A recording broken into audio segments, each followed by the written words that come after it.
여러분 모두를 주님의 이름으로 축복합니다.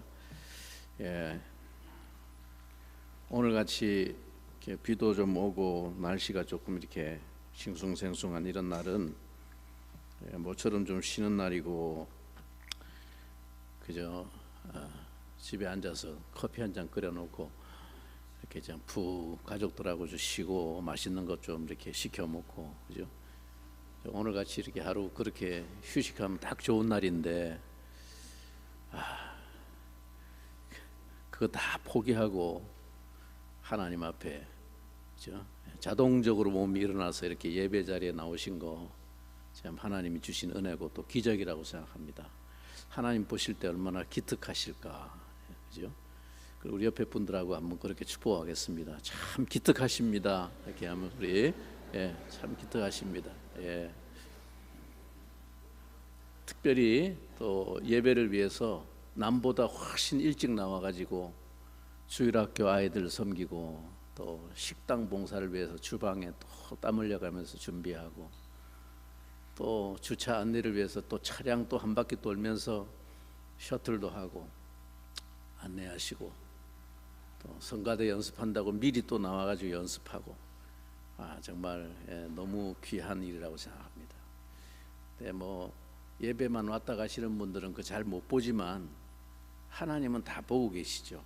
정말 기특하다. 하나님 그렇게 축복해 주실 줄로 믿습니다. 봉사하신 분들 위해서 우리 한 번 더 축복하겠습니다. 특별히 더 기특합니다. 우리 한번 같이 감사합니다. 그래서 오늘 우리 모두에게 아침에 하나님 주시는 말씀 같이 귀 기울여 들으면서 또 하나님이 우리에게 은혜를 채워 주실 때 한 사람도 놓치지 않고 이 은혜를 다 같이 누리기를 바랍니다. 오늘 말씀은 출애굽기 32장 말씀이 되겠습니다. 32장 1절부터 10절까지 제가 하나님의 말씀을 먼저 받들어 읽겠습니다. 출애굽기 32장 1절부터 10절까지. 백성이 모세가 산에서 내려옴이 더딤을 보고 모여 백성이 아론에게 이르러 말하되 일어나라, 우리를 위하여 우리를 인도할 신을 만들라. 이 모세 곧 우리를 애굽 땅에서 인도하여 낸 사람은 어찌 되었는지 알지 못함이니라. 아론이 그들에게 이르되 너희의 아내와 자녀의 귀에서 금고리를 빼어 내게로 가져오라. 모든 백성이 그 귀에서 금고리를 빼어 아론에게로 가져가매 아론이 그들의 손에서 금고리를 받아 부어서 조각 칼로 새겨 송아지 형상을 만드니 그들이 말하되 이스라엘아, 이는 너희를 애굽 땅에서 인도하여 낸 너희의 신이로다 하는지라. 아론이 보고 그 앞에 제단을 쌓고 이에 아론이 공포하여 이르되 내일은 여호와의 절일이니라 하니 이튿날에 그들이 일찍이 일어나 번제를 드리며 화목제를 드리고 백성이 앉아서 먹고 마시며 일어나서 뛰놀더라. 여호와께서 모세에게 이르시되 너는 내려가라. 네가 애굽 땅에서 인도하여 낸 네 백성이 부패하였도다. 그들이 내가 그들에게 명령한 길을 속히 떠나 자기를 위하여 송아지를 부어 만들고 그것을 예배하며 그것에게 제물을 드리며 말하기를 이스라엘아, 이는 너희를 애굽 땅에서 인도하여 낸 너희 신이라 하였도다. 여호와께서 또 모세에게 이르시되 내가 이 백성을 보니 목이 뻣뻣한 백성이로다. 그런즉 내가 하는 대로 두라. 내가 그들에게 진노하여 그들을 진멸하고 너를 큰 나라가 되게 하리라. 아멘. 시내산 위에서 이스라엘 백성들을 위한 하나님의 이 성막의 계시가 마무리될 무렵에 산 아래 이 백성들의 진중에서는 완전히 그 은혜를 뒤집는 최대의 위기가 발생했습니다. 온 백성이 그토록 큰 소리로 우리가 여호와의 명하신 대로 다 준행하리이다 하면서 응답했던 그 모습이 40일을 못 넘기고 그 밑바닥이 여지없이 드러나고 있었습니다. 오늘 본문은 이 탈선의 계기를 이렇게 설명하고 있습니다. 오늘 본문 1절을 우리 한번 주목해서 다시 보시기 바랍니다. 백성이 모세가 산에서 내려오미 더딤을 보고 모여 백성이 아론에게 이르러 말하되 일어나라, 우리를 위하여 우리를 인도할 신을 만들라. 이 모세 곧 우리를 애굽 땅에서 인도하여 낸 사람은 어찌 되었는지 알지 못함이니라. 지금 이들이 하는 말이 무엇입니까? 우리를 위하여 우리를 인도할 신을 만들라 라고 말합니다. 지금 자신들을 여기까지 인도하신 분이 누굽니까? 모세가 인도했습니까? 오늘 이 사람들이 이렇게 말하죠. 우리를 애굽에서 인도해낸 이 사람 모세, 이 사람이 어찌 됐는지 모르겠다. 애굽 땅에서 자기들을 인도한 존재가 모세라고 생각하고 있습니다. 지금 물론 모세를 통해서 하나님께서 하셨지만, 그러나 야훼 하나님, 여호와 하나님이 강한 손과 편팔로 애굽 땅 종되었던 집에서 그들을 인도해 내셨습니다. 홍해를 가르시고 추격하는 바로의 군대를 수장시키시고 광야를 지나오는 몇 달 동안 줄곧 함께 하시면서 밤에는 불기둥으로 보호하시고 낮에는 구름 기둥 아래서 그들을 보호하시고, 그리고 날마다 그들의 필요를, 광야에 아무것도 없는 광야를 지나는 동안에도 그들의 모든 필요를 하나님의 방법으로 하나님이 채우셨습니다. 모세가 시내산 위에서 지금 하나님을 대면하고 있는 동안 그 40일 기간에도 그들의 진중에 여전히 하늘로부터 만나는 이슬같이 날마다 내렸습니다. 하나님이 여전히 그들의 삶을 생각하고 계시고 살피고 계시며 함께하고 계심이 너무나 분명한 증거로 그들 눈앞에 날마다 계속되고 있었습니다. 만나가 계속 내린다는 것은 이 사실을 증거해 주는 것이죠. 그런데 지금 이들이 소리치는 말이 뭡니까? 우리를 위하여 우리를 인도할 신을 만들라는 것입니다. 즉 우리 욕망에 맞는 신을 우리 생각대로 만들자는 것입니다. 여러분, 욕망이 우리들의 마음을 사로잡게 되면 날마다 계속되어지는 하나님의 은혜가 보이지 않습니다. 익숙해진 그 은혜가 눈에 보이지 않아요. 욕망이 눈을 가리고 있기 때문입니다. 더 이상 하나님의 은혜는 우리 마음을 끄는 감동이 되지 않습니다. 욕망이 더 크게 내 앞을 막고 있기 때문에. 이것이 바로 타락이라는 것입니다. 하나님이 오늘 뭐라고 그럽니까? 이 백성이 부패하였도다, 타락했다는 것입니다. 그들에게는 아직도 모세가 전하여 준 야훼 하나님이 그들에게는 익숙한 신이 아니었습니다. 모세가 전하여 준 그 하나님은 그들에게 매우 까다로운 신이었는지 모릅니다. 그렇게 인식되었을 것입니다. 그들이 이전에 400여 년 동안 애굽 땅에 종살이하면서 애굽 땅에서 살면서 그들이 보고 경험하고 그 애굽의 문화 속에서 이해하고 있던 신앙이라고 하는 건 그런 게 아니었어요. 신앙은 그저 그들의 삶에 매우 유용하고 욕망과 본성에 매우 부합하는 것이었습니다. 그러나 왠지 이 모세가 전하여 준 야훼 하나님에 관한 신앙은 매우 불편한 것이었습니다. 그들의 기호대로 마음껏 비위를 맞춰주면서 막 움직일 수 있는, 그들의 필요대로 움직일 수 있는 그런 신이 아니었습니다. 여러분, 지금 이들의 생각이 어떤 것인지 한번 잘 생각해 보세요. 지금 이들은 모세를 통해서 자기들을 애굽에서 인도해 준 그 하나님을 이제부터 버리겠다, 그런 것이 아닙니다. 그 하나님은 지금도 자기들에게 하늘에서 만나를 내려주고 있는 이 신기한 능력을 가진 아주 유용한 신입니다. 그래서 이들이 금송아지를 만들어 놓고 하는 말을 들어보면 4절에 이렇게 말합니다. 이는, 이 금송아지를 보고 하는 말입니다. 이는 너희를 애굽 땅에서 인도하여 낸 너희 신이로다. 그러니까 지금 이들은 그 신을, 그 하나님을 버리겠다는 것이 아니라 그 신의 능력과 도움은 여전히 우리에게 필요하고 유용한데, 그러나 모세가 전하여 준 그 말씀대로의 신에 대한 섬김의 방식은 따르고 싶지 않은 것입니다. 매우 귀찮은 것이고 불편한 것입니다. 그래서 우리를 위하여 우리 기호에 맞는 신을 만들자라는 것입니다.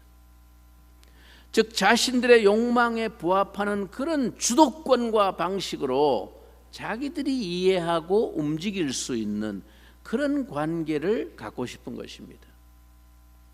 지금까지 이들이 보고 듣고 이해한 애굽의 모든 신들은 침묵의 신이었습니다.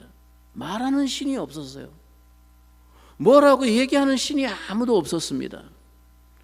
그래서 중요한 것은, 애굽의 모든 신앙과 종교에 있어서 중요한 것은 인간의 생각입니다. 왜? 신은 가만히 있으니까.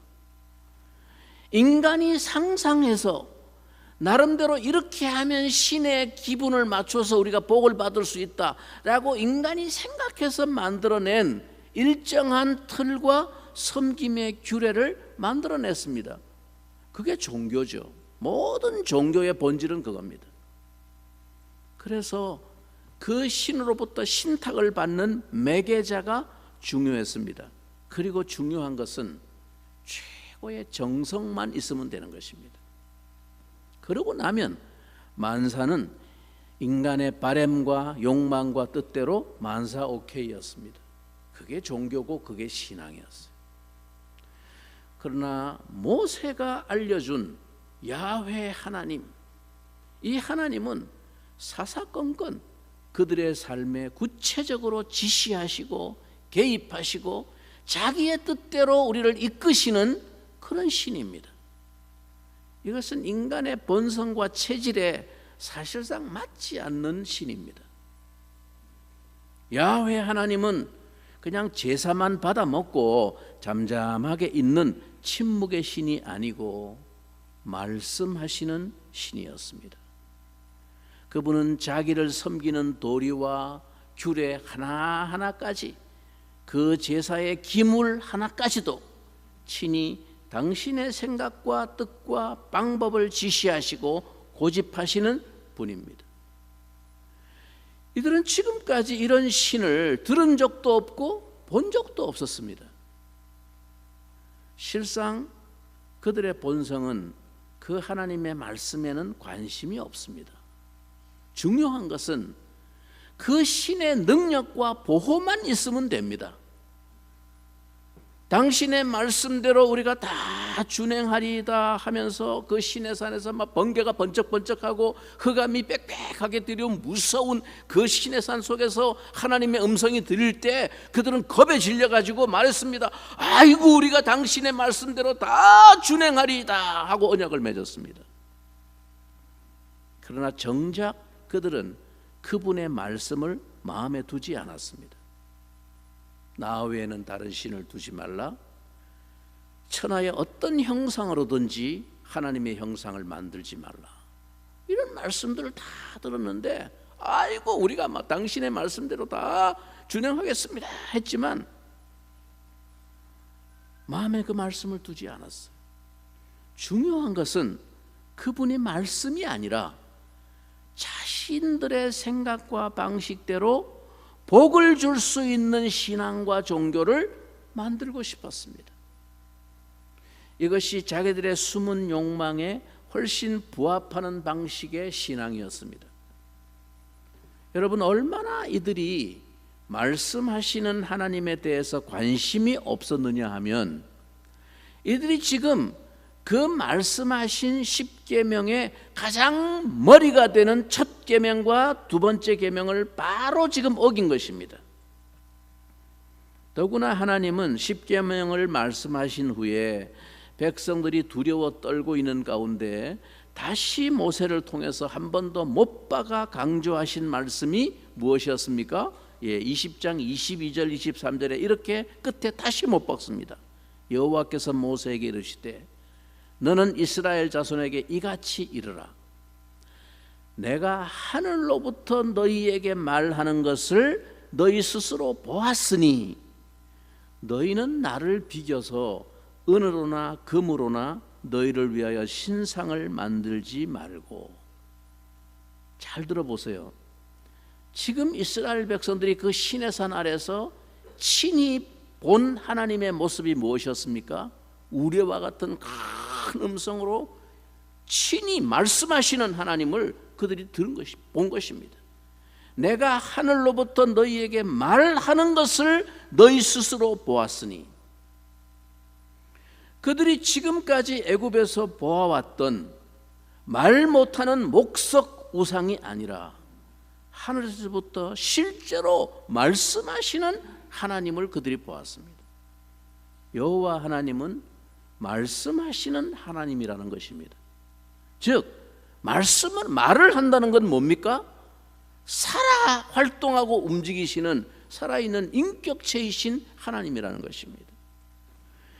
이것이 하나님을 우상과 구별하는 핵심입니다.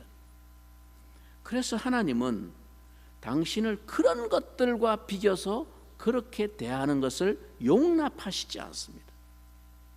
아무리 그것을 금으로 치장을 하고 지극정성을 다해도 그것을 신앙이라고 하나님이 탐복하시지 않고 그 숨은 가증함을 진노하시는 분이십니다.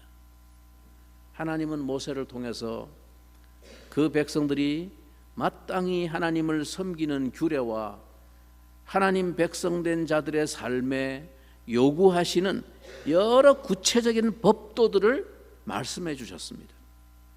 그리고 그 백성들은 모세가 자기들에게 전해준 고한 그 하나님의 말씀을 다 준행하겠다고 언약을 맺고 모세가 다 기록하여 준 그 언약서를 낭독하면서 거기에 피를 뿌려서 언약을 맺었습니다. 그게 24장에 나오는 내용입니다.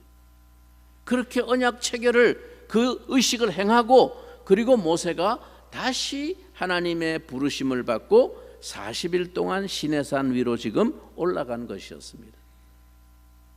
아론은 이 언약의 내용에 대해서 누구보다도 잘 알고 있었고 직접 그 언약에 체결하는 언약 제사에까지 참여했던 사람입니다.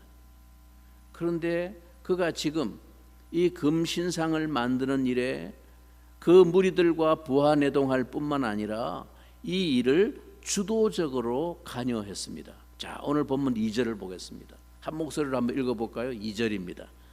아론이 그들에게 이르되 너희의 아내와 자녀의 귀에서 금고리를 빼어 내게로 가져오라. 누가 지금 이 일을 주도합니까? 아론이. 그래, 금 다 모아라. 그 다음에 4절 보세요. 주어가 누굽니까? 아론이 그 가져온 금을 다 모아가지고 부어서 뭘 만들었다고요? 송아지를 만들었다. 5절도 보세요. 아론이 그 금신상 만들어 놓은 걸 보고 그 앞에 제단을 쌓고 백성들에게 아론이 선포합니다. 내일은 여호와의 절일이다. 여러분, 이 아론의 행동을 어떻게 이해할 수 있습니까? 아론이 어떻게 이런 백성들의 요구에 반대하지 못하고 오히려 그 주역이 되어서 백성들에게 금고리를 다 가져오라고 하고 그것을 부어서 조각하여 금송아지를 만드는 일을 할 수 있었는지 이해하기가 어렵습니다. 모세도 없는 마당에 그가 지금 그 백성들의 요구를 거절하면 당장에 그들은 자기를 버리고 돌아설 것이 분명했습니다. 아론은 나름대로 처음에는 백성들을 설득하면서 모세가 곧 올 거야, 좀 기다리자, 그렇게 기다리게 했는지 모릅니다. 그리고 자기도 간절히 빨리 모세가 내려오기를 기다렸을 것입니다. 그러나 백성들을 버티기에는 그의 믿음도 별반 백성들보다 나을 게 없었습니다. 진정한 지도자는 백성들의 요구를 들어주는 사람이 위대한 지도자가 아니라 백성들의 참된 필요를 헤아릴 수 있는 자입니다. 지금 그들에게 참으로 필요한 것이 무엇인지를 헤아려 그것을 채워주려고 하는 것과 단순히 그들이 바라고 요구하는 것을 들어주는 것과는 근본적으로 다른 것입니다. 모세는 어떤 지도자였습니까? 하나님의 뜻에 충실하고 하나님의 편에서 일하는 사람이었습니다. 그는 백성들이 돌로 들어 치려고 한 적이 한두 번이 아니었지만 여전히 그는 하나님을 기다리는 사람이었습니다. 그가 만약에 백성들의 요구와 압박에 못 이겨서 그 백성들의 요구대로 응답하는 지도자였다면 그들은 벌써 애굽으로 다시 돌아갔을 것입니다. 왜냐하면 이스라엘 백성들은 뻑하면 애굽으로 돌아가자고 난리를 피우면서 압박을 했으니까요. 모세는 백성들의 요구를 듣기보다는 참으로 그들이 하나님께 버림을 받지 않도록 간절히 기도하는 사람이었습니다. 그러나 아론은 그렇지 못했습니다. 지금까지 모세의 곁에서 늘 모세와 같이 사역을 감당해온 사람이었지만 그러나 아론은 그 하나님의 말씀을 자기의 신앙으로 확실하게 붙들지 못한 사람이었습니다. 아론은 늘 모세의 대변인으로 하나님이 모세에게 주신 말씀을 백성들에게 대변하는 사람이었습니다. 아론이. 그것이 처음부터 아론에게 하나님이 맡기신 역할이 아닙니까? 모세가 말이 둔하고 난 말 잘 못하겠다 그러니까 하나님이 그럼 아론, 말 잘하는 아론을 붙여서 대변하게 하라, 그렇게 역할을 맡겨주신 거 아닙니까? 그러면 다른 사람은 몰라도 아론은 이스라엘 백성들 가운데 그 누구보다도 하나님의 말씀에 대해서 정확히 알고 있는 사람입니다. 그러나 그 말씀이 자기 입으로 백성들에게 대변하고 전하고 그 일을 해온 사람임에도 불구하고 그 말씀이 자신의 신앙이 되는 것은 다른 차원의 문제입니다. 여러분, 이게 무서운 얘기입니다. 대변인이 뭡니까? 대변인이 하는 일이 뭡니까? 아론은 모세의 대변인으로 하나님이 세웠습니다. 대변인은 원래 다른 사람의 말을 전하는 자이기 때문에 그 말이 자기의 생각이나 자기의 소신이나 자기의 확신이 아닐 수도 있습니다. 잘 생각하셔야 돼요. 그래서 여러분, 우리가 말하고 행동하고 역할을 하는 것이 곧 하나님 앞에서 우리의 진정한 실체를 증명하는 것은 아닙니다. 그 말씀에 의해서 우리의 진정한 생각의 뿌리가 바뀌기 전에는 그 말하는 것이나 행동하는 것이나 그의 맡은 역할, 목사든 장로든 집사든 권사든 그 역할이 그의 신앙의 실체와 다를 수 있습니다. 그래서 중요한 것은 교회의 직책이나 믿음의 연수가 아닙니다. 사람이 바뀌어야 합니다. 이전의 사람이 완전히 죽어야 합니다. 말씀이 나를 완전히 새롭게 창조해야 합니다. 그 말씀이, 하나님의 그 말씀이 내 생각을 바꾸고 내 가치관을 바꾸고 방향을 바꾸고 세계를 바꾸어 놓는 것이 신앙을 가진 것입니다. 오늘 이 아론의 모습 속에서 우리는 두려운 마음으로 자신의 자화상을 들여다볼 수 있어야 합니다. 말은 내가 하나님의 말씀을 전하고 있는데 그 말씀대로 그 믿음이 내 믿음이 아닐 수 있다는 거예요. 여러분, 이제 이 금송아지를 만들어 놓고는 아론이 그 백성을 향해 하는 말은 더욱 기가 막힙니다. 자, 5절 우리 보겠습니다. 아론이 보고 그 앞에 제단을 쌓고 이에 아론이 공포하여 이르되 내일은 여호와의 절일이니라 하니, 그리고 이튿날 아론의 말대로 그들은 나름대로 정한 여호와의 절기에 모였습니다. 이제 그 앞에 모여선 그들의 소위 그 제사 예배 행위를 한번 보십시오. 6절에 뭐라고 말합니까? 이튿날에 그들이 일찍이 일어나 번제를 드리며 화목제를 드리고 백성이 앉아서 먹고 마시며 일어나서 뛰놀더라. 그들이 그간의 오랜 세월 경험 속에서 이해하고 있는 제사 예배는 어떤 것이었을까요? 그것은 모든 것이 인간에게서 출발합니다. 인간이 고안하고 마련하고 표현하는 행위였습니다. 그들 속에 가득 차 있는 그 욕망의 표출이 예배의 중요한 핵심이었습니다. 이것이 인간이 만들어내는 종교의 특징입니다. 일종의 엑스타시를 통한 신인 합일의 경험을 추구합니다. 열광적으로 제사를 하면서. 여러분, 이것이 말씀이 없는 신앙의 특징입니다. 말씀을 듣는 것으로 하나님과 교통하고 만나는 인격적인 신앙의 본질이 없을 때 사람들은 스스로 그 빈 영혼의 공간을 자신들의 열심과 방식으로 채우려고 몸부림치게 되는 것입니다. 예배가 인간의 아이디어와 기획으로 스스로의 만족으로 화려하게 만들어지고 채워집니다. 모세가 알려준 야훼 신앙의 본질이 무엇이었습니까? 한마디로 야훼의 말씀을 듣는 것입니다. 그게 예배였어요. 하나님의 말씀을 청종하는 것입니다. 그리고 그 말씀 앞에서 자신의 인격으로 그 말씀 앞에 응답하는 것입니다. 그 말씀으로 자신의 죄성을 꺾고 승복하는 것입니다. 그것이 신앙이요 예배인 것입니다. 나 자신을 버리고 그렇게 그 말씀대로 나를 바꾸어 살겠다고 하는 고백이요 결단인 것입니다.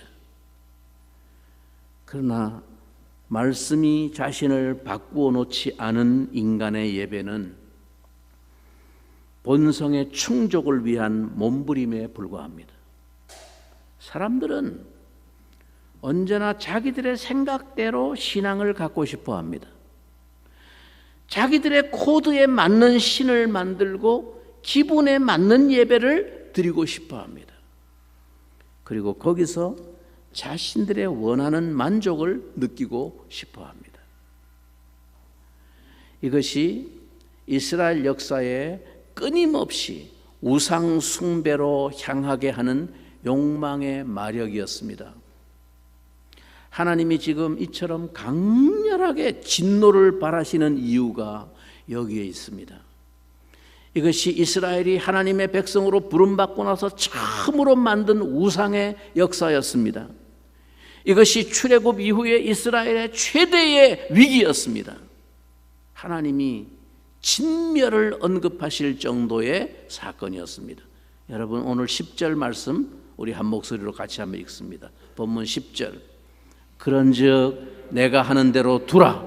내가 그들에게 진노하여 그들을 진멸하고 너를 큰 나라가 되게 하리라. 모세에게 하신 말씀입니다. 무슨 얘기입니까? 하나님은 그냥 여기서 끝장내시려고 했습니다. 안 되겠다. 이제 그냥 끝장내자. 나를 말리지 말고 내버려 두라 라고 지금 모세에게 말씀하는 겁니다. 내가 가서 다 쓸어버리겠다. 그리고 너 한 사람을 통해서 새로 시작하겠다.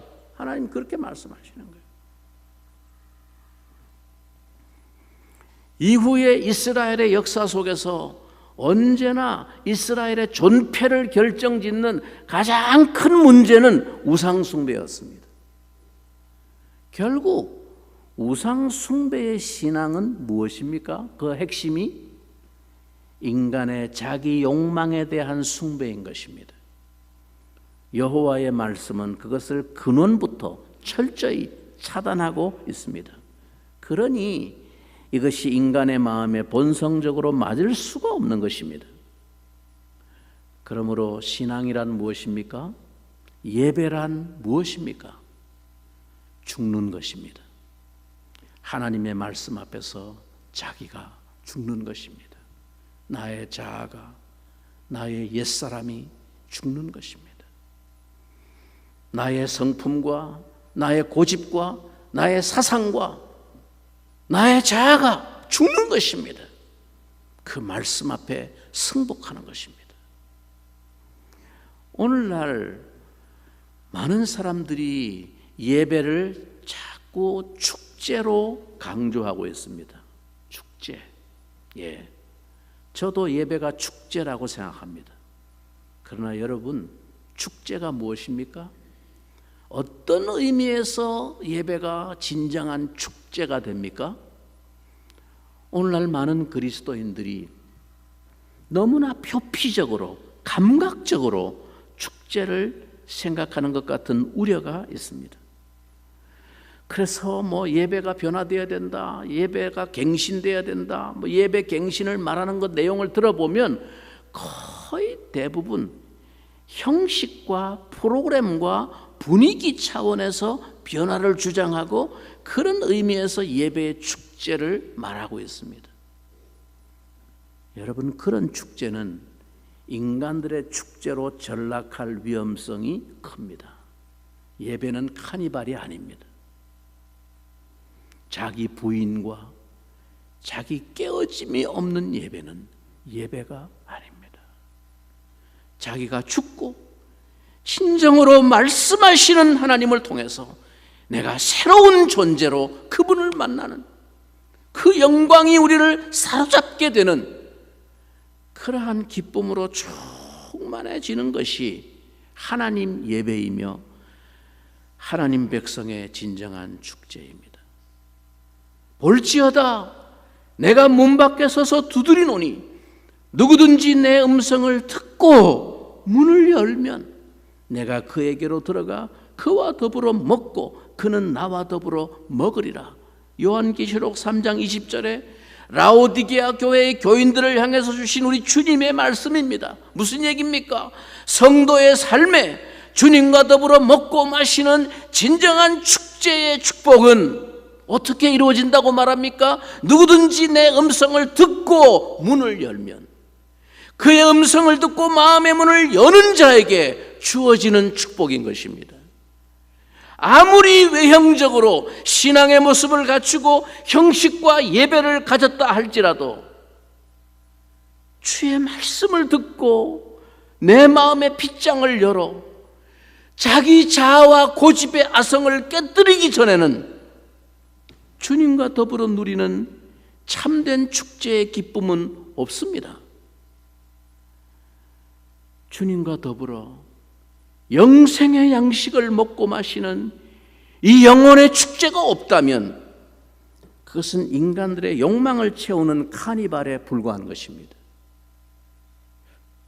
오늘 하나님께서 이스라엘 백성들을 보고 진노하시며 하신 말씀이 뭡니까? 9절에 하나님이 이렇게 말합니다.